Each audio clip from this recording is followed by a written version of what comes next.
Hi, good morning, everybody. Welcome to the Health System Fix podcast. My name is Dr. Gaurav Mishra. I'm a child, adolescent, and adult psychiatrist and a health system design student and fixer. My guest today is Mark Fackler. Mark brings a wealth of experience in executive leadership, organizational turnarounds, and just endurance in the leadership space. Mark founded Stellcom, which is an engineering services company, and after a Series B and private equity round, he retired. Though he's not really retired because he's been working through Vistage, where he does development and coaching of leaders and CEOs, works with the Rady School of Management, where I met him, and also has done work in the nonprofit space around the TKF organization. Welcome, Mark. Great to have you on. Thank you. It's an honor to be with you. Great. I'd like to know about people's story, maybe early on. Tell us a little bit about growing up and what was that like for you?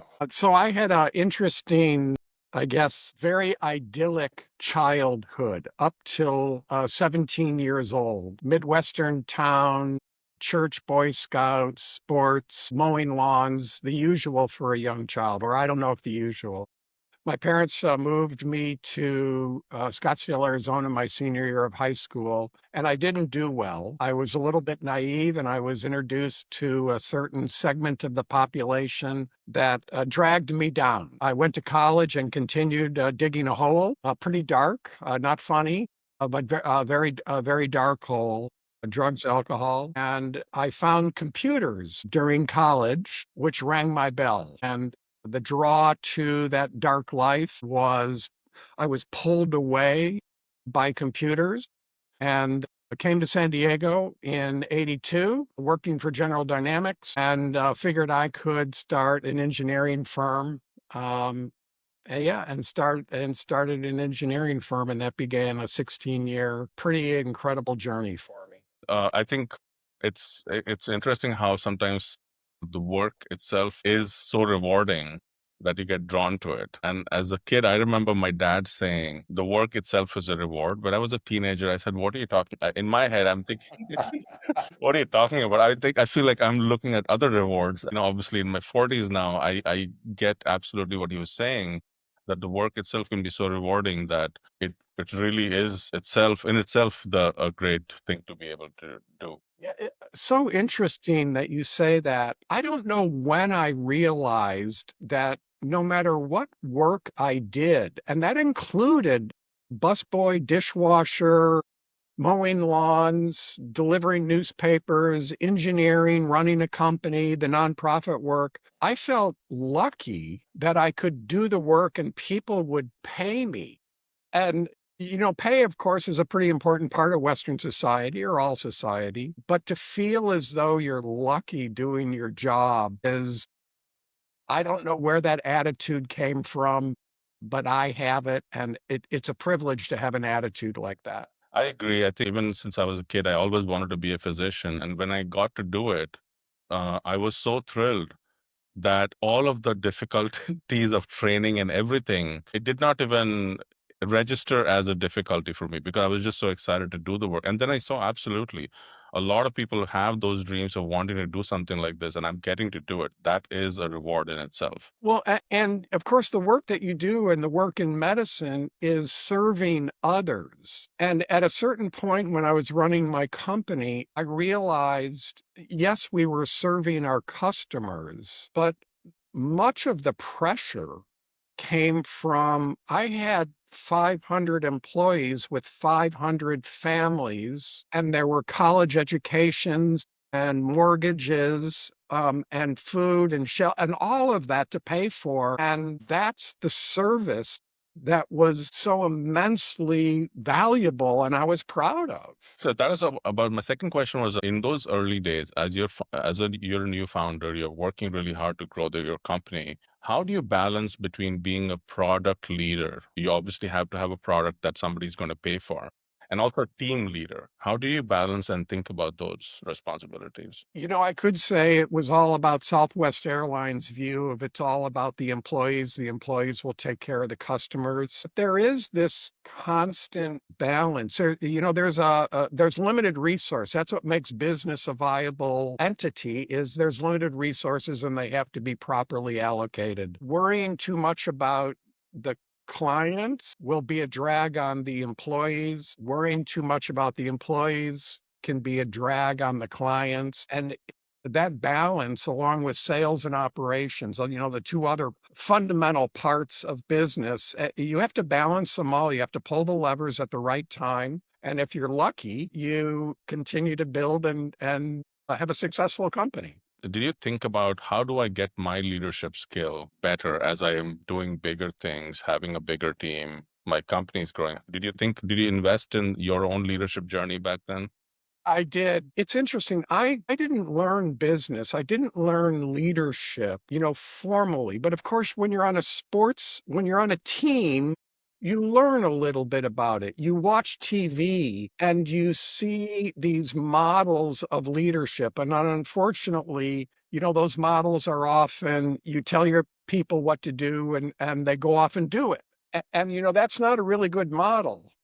My company got to a certain size. I think had 30, 40 people, and I was at my limit. I didn't understand business.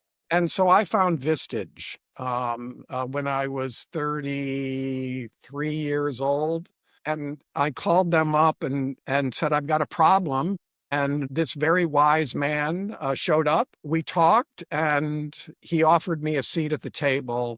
I was the 12th or 13th member of his group. And I was a sponge for just in time learning, I think I'd call it. I look back at the problems that were perplexing at 30 and 40 people, when I had 300 and 400 people. And I don't laugh at those earlier problems, but they seem so trivial because building a business is like surfing a wave that gets larger and larger. You can't do it. You can't do the 20-foot wave on day one, but you never go from 0 to 20 feet. Maybe in surfing you do, but certainly in business you don't. So this constant education has been part of me. Well, actually, ever since I graduated college and I realized that the learning had to be done on the job. In medicine, what happens is that when we come out of training, the world and the training tells us you're experts at this one thing, very specific field. And sometimes physicians will mistake, oh, I'm an expert in everything, which is obviously they're not. And then I think it's important realization. Realize this myself, and I talk to a lot of young leaders that you have to invest in your leadership as much as you invested in your medical education if you want to do both. I am glad that you've done that. And I am glad that there are many doctors who are out there learning both the business side, the public health side, and the medical side of it, because it is a complicated problem to solve. And being an expert in the technical side is simply not enough. And leading any group of people is not easy, but you know, doctors often think they know everything. So being doctors, I would include myself in that. It's not an easy task. So yeah, I agree that it's important for folks to invest in that education and training. For people who don't know what Vistage is, can you tell us a little bit about that? Sure. So Vistage, formerly called Vistage, that's okay.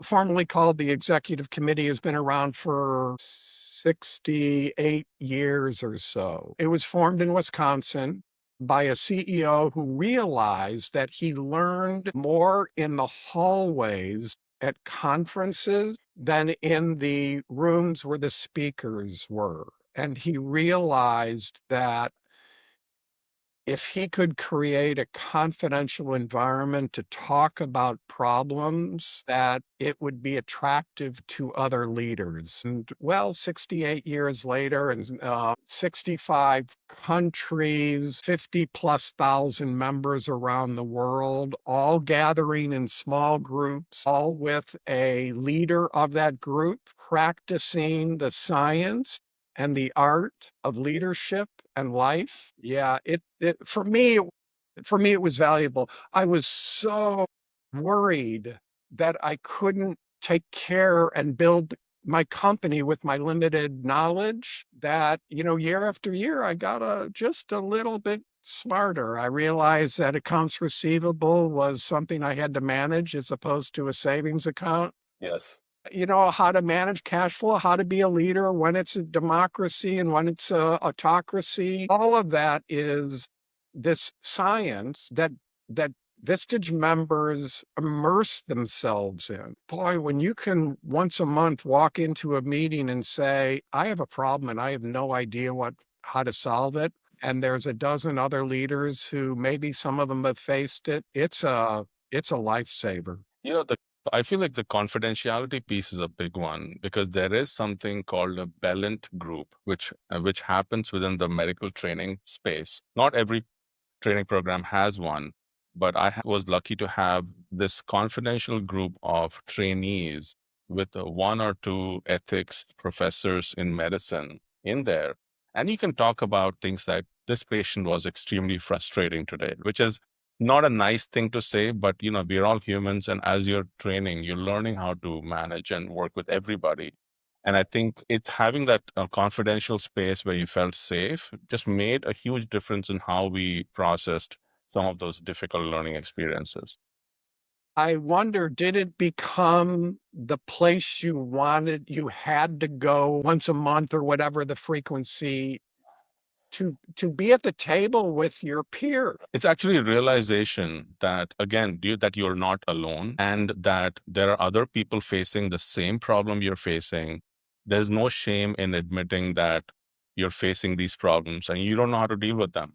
And collectively, there is so much wisdom, and some things you have done better than others, something others have done better. And just normalizing that experience of going through the pain of learning. It's interesting. I was a member for 12 years, and when I retired or I left my company, my chair, the head of that group said, "Hey, you've been beat up. You should start returning the favor, so to speak." In a situation like that, and I do have a doctor in my CEO group. I have a doctor in my Vistage on campus group. Leaders have a certain ego, and I don't mean to say ego from a terrible point of view, but when a job beats you up a lot, you have to have a strong enough ego to survive the job. And that strength of the ego can prevent you from walking into the room and say, I don't know what I'm doing. That's not what they teach doctors. And that's not the atmosphere of what CEOs believe they should behave like. So to find that room that you've had and that I've had for 35 years now, it's a blessing. In the last few years, as I've done a lot of hiring and obviously in leadership roles, I've been starting to think about few characteristics of people who are going to be good leaders or good team members. And two things that come to mind all the time are courage and humility. That is a courage of there's a difficult situation, there's a clinical situation where a patient is extremely sick or there's a complex history, and medical training has not prepared you for it. So you're not afraid to jump in and try to figure it out. And the other piece is humility of asking for help. And those two things sound counterintuitive sometimes to people on the surface, but they're not. Extremely, they go very well together. I don't know if you have thoughts on that. I've had the privilege of meeting thousands of CEOs, and I can tell not everyone belongs in Vistage because of that humility. To sharpen that or to expose that is mandatory for a peer group to work. Doctors or CEOs can be in peer groups where the conversations are superficial. That's nice. But when it's interesting, you have the courage to admit failure. What an interesting juxtaposition of words. And I can tell very quickly when I sit down with a CEO, is this person capable of admitting, I, I don't know? That's not what they teach doctors. And that's not what CEOs are expected. They, of course, know everything when they don't. Yeah. So let me ask you some questions around what I've seen in leadership styles. Within healthcare, sometimes there are people who are CEOs for extremely long periods of time, and especially for those who are exceptional when they start. I found a lot of times the longer some of them are in leadership, the more removed they become from the ground realities of what the patient needs, the customer needs, and also their frontline, how they're working. It's tough because they're exceptional by 20 years ago standards of what the community needed and their team needed, but they've not really adapted or kept up with in source of information coming to them. So I don't know how you think about the life cycle of a leader in an organization. The imposter syndrome is very powerful in CEOs. And if you're the learning type, the vulnerable type, it can be overwhelming. And what I find is that the longer you do it, the more you can manage that imposter syndrome. But the farther, just like you said, the longer you're in it, the farther you get from remembering what it's like to be the startup or your first job. And you have to work hard at staying connected to who you were when you began and overlay that with the wisdom that you, by definition, get for surviving every day. I mean, we get a piece of wisdom every day, and staying connected to the mission, the sense of what it's like to be a resident or the nurse or the admin staff, and to have the love and respect for them no matter how large or quote important you become. That's, I think, a constant battle to stay grounded. Yeah, to stay grounded. It's interesting because I was thinking you have to stay connected to the customer and your frontline team, but you're saying you have to stay connected to who you were also, right? Yes, to remember the fear, it's as wisdom and imposter syndrome probably have these opposite graphs, but you should never forget where you've come from. And I think for me, where I came from and my life experience is why I do what I do. I have to give back because so many people gave to me. Yeah. Yeah. When I was at San Isidro Health for about 6.5 years, I was in this position of leadership, incredible opportunity. And but I left around 6.5 years, and at about 6 years, there's a day I realized the way I'm thinking about the problem is stuck in time to when I started, and the problem is different today, or it has to be thought of in a new way. And that was a very it was a difficult realization that even the way I'm thinking about this, even though I'm leading this big group of people who overall seem to like what I'm doing, the way I'm thinking about the problem is no longer the right way to think about it. It may be time for me to leave. Well, I think it's wonderful that you did it, and that to me, that's a characteristic of a leader who is looking at the landscape all the time, um, and and trying to determine how do I have to shift my daily practice if they're running an organization, the organization as a whole, what's coming at me in a sense, what body blows am I dealing with now? And that's an important leadership characteristic. So the fact that you saw it says, hey, you're not the normal and not special, but you're not the normal frontline worker because your head is up and you're doing the work, the frontline work, but your head is up and you're seeing, oh my gosh, this world has changed. Healthcare has changed. Leadership has changed. Hey, AI came, a little bit of change there too. Yeah, and the other thing I've seen is a lot of times CEOs will have amazing people on their executive team, but they're not really giving them power to make those decisions that they're in positions for. How should a CEO go about building that trust for themselves so they can actually let go and then also developing their team? I know this is a very broad effort. No, but the question I think is the important question.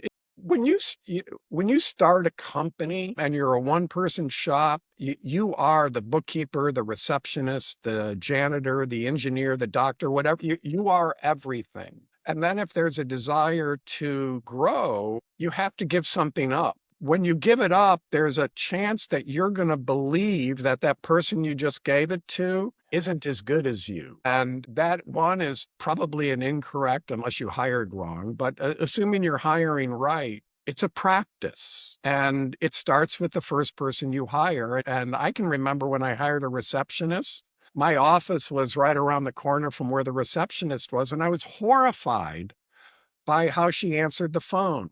And then a week or 2 or 3 into it, all of a sudden I realized how much better she was than what and you do it once, and then you do it twice, and then when you hire someone like a chief medical officer or a chief financial officer, they are, if you've done right, way smarter than you, and they deserve to have as much responsibility as someone of their capabilities can handle. It's definitely a major emotional and leadership hurdle to get over one that, okay, part of the vision is also of this amazing team I've brought together, and I need to let them do it their own way a little bit, or let them even fail in their own way and just be comfortable with that, which is not easy. To watch someone fail and to make the decision as to how much you're going to intervene. Of course, it's a large failure. You have to intervene. But if we protect our people and don't let them go through the failures, they don't get to grow. Lee Iacocca, I don't know if you know of him. He was the Chrysler CEO when they borrowed, $1 billion from the government. I read his book, and one of his key executives made a horrible mistake and sort of came into Iacocca's office, and I said, I assume you're going to fire me. And Iacocca's comment was, you got to be kidding me. I just lost $100 million on that mistake and investing in you. You're sticking around. Yeah, and the numbers just get larger. A missed call from a receptionist is one thing. A strategic error at a auto manufacturing plant, that's another thing. But we all do it, and we have to let go. Yeah, sometimes I have to remind myself that even the best out of yourself comes when you've taken this risk in which there's a real possibility of failing and not doing well. So the best out of somebody you trust, hopefully, is also not going to come from being too safe. You have to let them take that risk and fail. It's hard when you're responsible for the organization and all the employees, but that's what a team is. And we're not perfect. And to encourage your team to make the decision with 80% of the data, 90% of the data, and option A and option B were pretty close, and they chose A, but B would have been better. That's management. And that takes courage it's hard enough to see yourself fail, but to watch someone else fail, yeah, that's a tough one. That's a tough one. Yeah, this is slightly related. I think I found within the healthcare space, and especially I would say in the nonprofit space, I would even for profit, as the organizations get bigger, they're in spaces where a lot of innovation and risk is needed to do new things to serve a more complex population. But the risk taking appetite kind of keeps reducing as they keep getting bigger. So, that's at times I've seen that, and that's been really frustrating because they have the ability to do have a much bigger impact, but because of being more conservative, at least in my opinion, than they should, they are not getting to that level of impact. So, how does somebody keep that culture of innovation, being okay to fail as you keep getting bigger? How do you keep that in place? That is such a wonderful question. Without the courage, it is interesting that we use this word over and over again in so many ways in this conversation. Without the courage to fail all the time, we're not going to grow. And as an entrepreneur, when I started the company, the worst thing that was going to happen is I was going to lose my home. Well, you don't fall down. Well, I mean, it's a terrible thing. I didn't, but I came close, actually, multiple times to losing it. But the more comfortable you become, the more entrenched in the ecosystem, there's this tendency to lower your risk profile, which may or may not be right. I'm not saying that you have to stay high risk all the time. But again, it's this balancing act. The world's changing around you faster than it's ever changed before. And if your head isn't up and you don't get a sick feeling in your stomach every once in a while, you're not paying attention. And it's not that the organization will collapse, but it certainly might not grow and it certainly might become obsolete. In the last year, as I left my job, I was working on several things, trying to see what I want to do next. I was lucky to be in a position that I could try a few different things, and I was working on consulting. But the previous 10 years, my life had relatively very smooth sailing. I finished training in medicine. I had a lot of job opportunities. And then I was thinking, why is this thing not as easy as all these things I've been doing for the last 10 years? And then I reminded myself, before you got into your residency, you were sending 500 emails out a day and getting 10 responses. And that's the mind, like frame of mind you got to get back into to try something new and live with syndrome, live with the discomfort, but keep going. And it took me a couple months to get comfortable, but it has been helpful to get back into that space. I might be repeating myself here, but the mind of a leader isn't special. It's just a bit unique. And what you're describing is this evolution. When I was an engineer, every day at the end of when I'm driving home, I knew whether I had done better or worse. And if I'd made a mistake, I'd eliminated a path that I could go back the next day and I'm closer to the solution, not because I got closer, but I eliminated a failure. And that's the technical life that doctors, I imagine, live and engineers live. When you become a leader, though, it's amorphous and you have 1,000 conversations. You're dealing with a dozen changes in the ecosystem around you. There is no right answer. And it's hard. Medicine is hard. Engineering is hard. To me, it's more finite than leadership. The amount of variables in leadership is so vast. That's why it's lucky. It takes a little bit of luck and a little bit of hard work to succeed. Absolutely right. Because I think, currently I'm doing 2 days a week of clinical work at the juvenile hall here in San Diego. And those 2 days are, they end with a bow tied on them because I do the work. It's technical work. It's enjoyable because I also see hopefully positive impact on kids I speak to. And I put my best effort and it's done at the end of the day. Rest of the week, I'm thinking through these leadership ideas and thinking through other plans, which are amorphous, as you said. I love that doing that stuff, but also takes the timeline horizon for that to happen is longer. And some of it won't happen, some of it will happen. So that's not as clearly defined, as you say, as technical work is. So technical work can be comforting, but I think a mix of both is probably ideal, is what I've found for myself. The ability, I like how you said it, to tie a bow on it. Yeah, there is no bow. There's no bow in business. But there are wins and there are losses, but they're complicated because there were so many inputs and so many vectors. And I love it. How blessed I was that the weird way my brain worked, it allowed me to synthesize all this stuff and sometimes make a good decision and sometimes make a bad decision. Yeah. Was telling one of my folks who eventually took my role as I left that you're not going to get all your decisions right. If you make 20 decisions, if you get 12 or 13 right, that you're already doing a great job there. And you'll make some mistakes, but you got to make decisions. Don't be stuck in, oh, I have to make the perfect decision.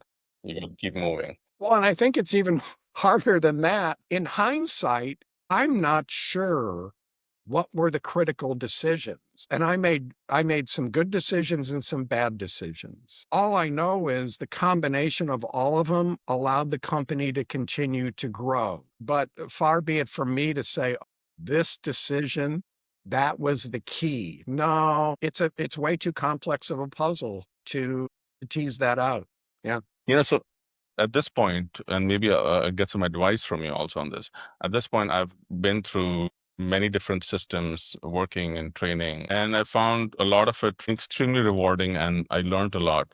At the same time, I found that something I did not think I would be doing is working towards starting my own practice and company, right?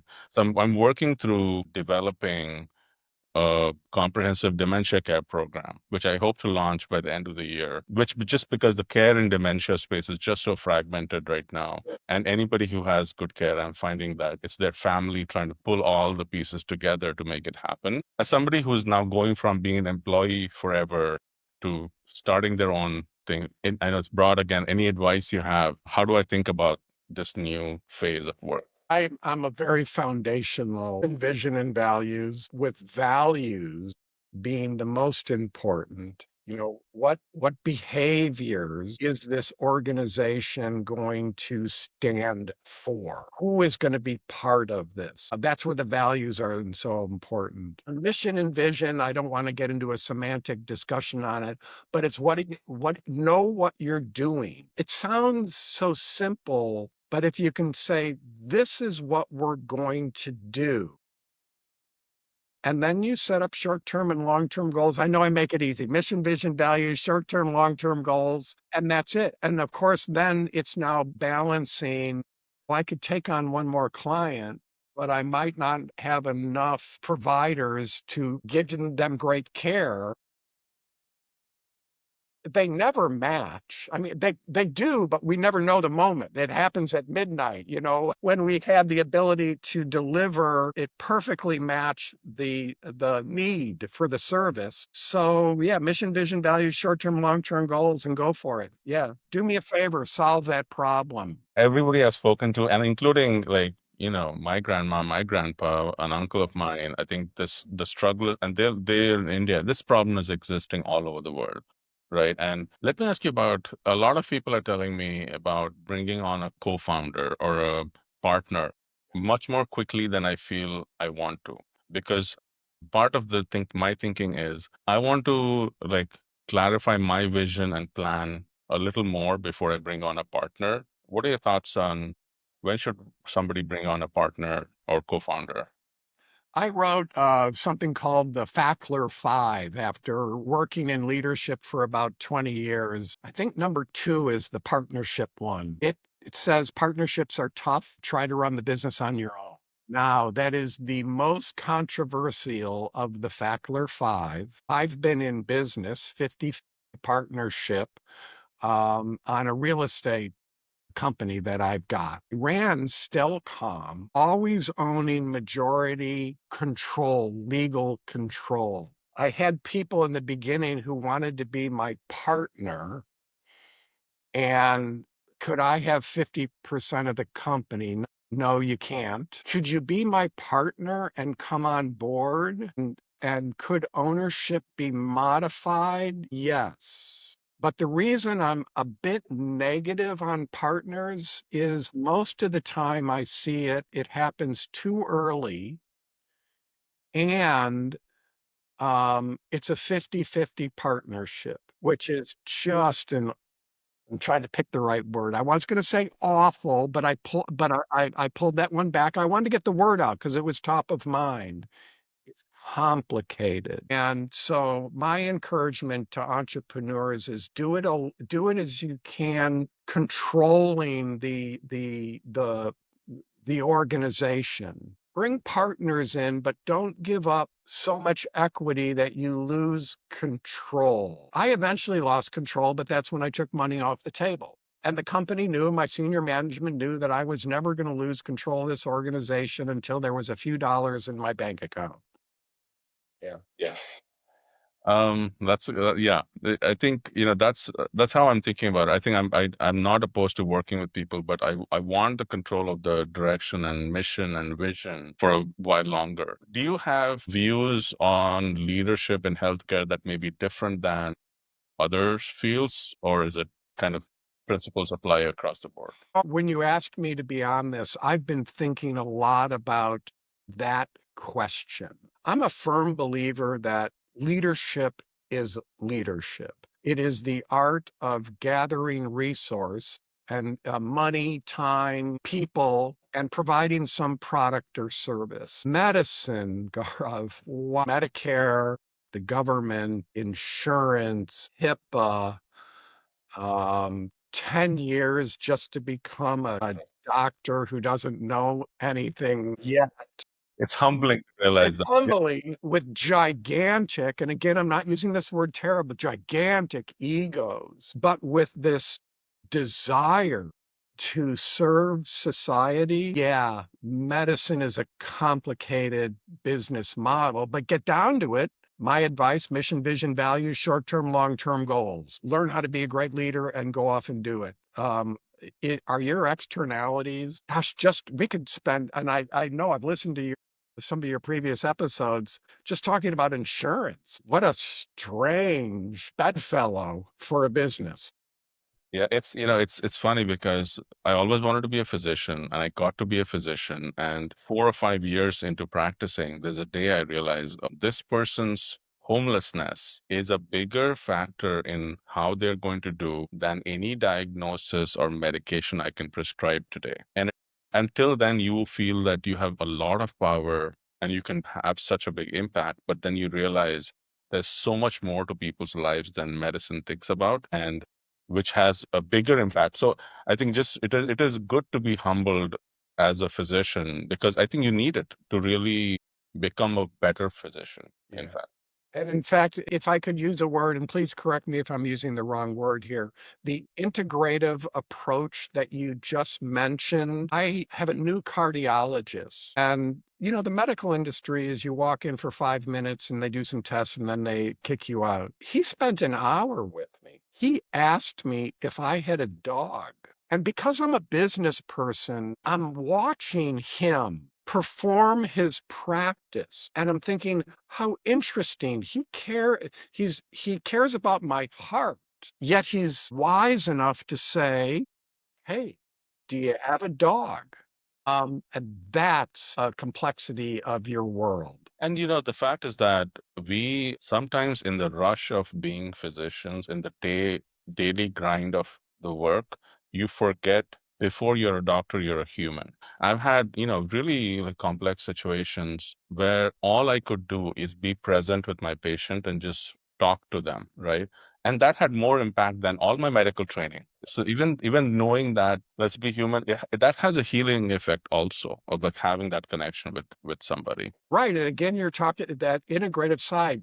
Western medicine, what a miracle for all the researchers and scientists and doctors who have come up with all these amazing drugs and operations and concepts. That's great. But if I might, you loved a patient for a bit. And I wish we could study it more.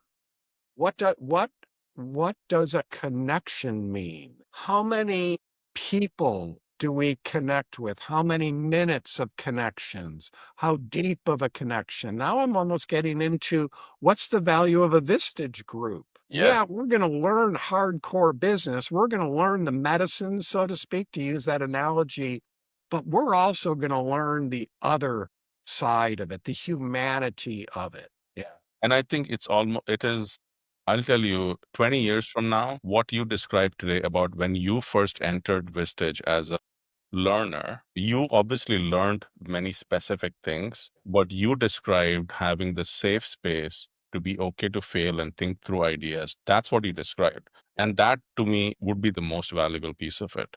How interesting. So I joined at 33, and I was a voracious learner. And I learned the science of business like nobody. I just devoured financial statements and strategy and teamwork and HR and all that stuff.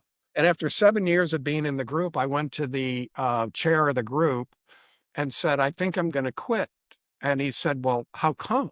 And I said, "Well, when I joined, I asked all the questions and I knew nothing. And now I puff my chest out. I laugh because how naive I still was. I said, but now I know business. And when I go to the group, they're all expecting me to answer the question. And the role has changed and I'm no longer finding value." And he said, he just leaned back in his chair and he says, "Well, that's great, Mark. Now that you know the science of it all, let's spend some time learning the art." So walk into the room, not knowing how to answer the cash flow question, but look at the reactions of the people in the room and the ones who are squirming and the ones who need to be held and the ones that need to be held accountable really tough. That's the art. And within 3 months of going back to the meetings and pulling back a little, I realized that I knew nothing yet. And I will spend the rest of my life trying to figure out how do you implement the science of business, whether it's in automobile manufacturing, a DNA company, or clinics. Right. Yeah. By the way, I tell medical students the same thing, that medical school only makes you a doctor. It doesn't make you a good doctor. That is your own journey. You have to be on that through mentorship and other learnings. Yeah, in fact, I'm glad that you didn't say you're just a doctor, because doctors are incredibly important. But it's, am I focused just on the technical side, or am I focused on the big picture? And having technical doctors, that's great. Having engineers, that's great. Having a chief operating officer that's got the technical understanding of the business, that's great. But there's more. There's the full picture. In medicine, they call it integrative, and I would call it in business, the holistic approach to business. Yeah. We're coming to our last couple of questions. You worked with the Tariq Kamisa Foundation, TKF Foundation. I actually got to hear their leader speak at a Rotary meeting maybe a couple months ago. How did you and what skill sets of the private industry space translate to the nonprofit space for you? And a little bit about the foundation work also. Well, yeah, actually the head of my Vistage group said, "Hey, Mark, there's this Tara Kamisa Foundation, and they could use some help with computers." So that was like putting the hook in the water. And I went and visited them, and the founder's son was murdered by the grandfather of the murderer. I mean, these two people who should not be together came together to stop kids from killing kids. It was the most amazing organization I'd ever been a part of. The mission, vision, values, short-term, long-term goals, identical. On the nonprofit side, you have sort of an extra client, and that's the donor. We're all, nonprofits serve, I served engineering companies with engineering services. Our Camisa Foundation served school with nonviolent services. But in the nonprofit world, there's this extra little piece. The money can come from the schools if it's a fee for service, but that extra piece is, how do you get donors to give money, which is a value proposition, right? But the value received is a sense of self, a sense of humanity. And to get all that to align is pretty interesting. And of course, without ownership, that's another interesting characteristic of a nonprofit. The board rules the roost. There are no owners. So teamwork and collaboration are fundamental. They are in all businesses, but there is no authority in a nonprofit. It is, well, except the board. A group of people are the authoritative figures. Yeah. The last question I have for you is, what is the most exciting or challenging problem you're working on today?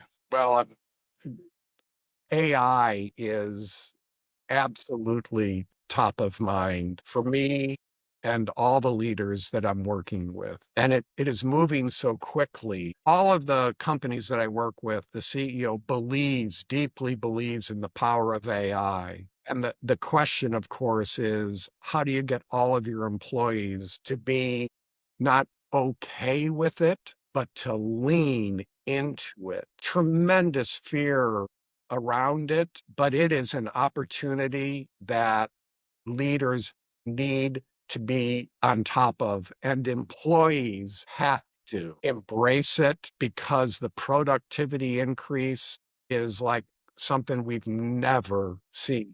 Electricity was great, but it did not spread through the world like AI did. The power of AI is so incredible. I mean, I'm definitely hopeful that in healthcare, it's already doing so, but really improves the life of the frontline workers, but also gets more power in hands of patients. Yeah. If doctors could walk in and have a conversation with a patient, and AI could update the records, remind the doctor of previous conversations, help the doctor in real time with possible better questions or better solutions. What a fundamental change. That's exactly what I'm thinking through. Like as I'm trying to build this new company, that's exactly how I'm thinking about it. I want to take all of the annoyances of the computer work out of, and the only thing they should be really focusing on is a human interaction with the person in front of them. I was at lunch yesterday, and the waitress came up with one of those handheld devices and product time saving, but she wasn't able to maintain the relationship with the table. That there was this piece of technology that was in the way. And we've seen in medicine for a decade or so, the computer gets in the way. Yes. And I think we're at the point where maybe a year from now, it's not going to be in the way. And the connection between the waitress and the table or the doctor and the patient is going to get tighter and better. And that's pretty exciting. And it can actually enable it to be even better, right? Even better. Yeah. We live in great times and scary times. Yes. Great. Thank you so much, Mark. It's been a pleasure talking to you, and I know a lot of people who are trying to be leaders, are leaders, are going to get so much out of this conversation. I appreciate you taking the time today. Thank you. It was my honor, and it was so nice to catch up with you. Have a great day. You too. Thank you so much.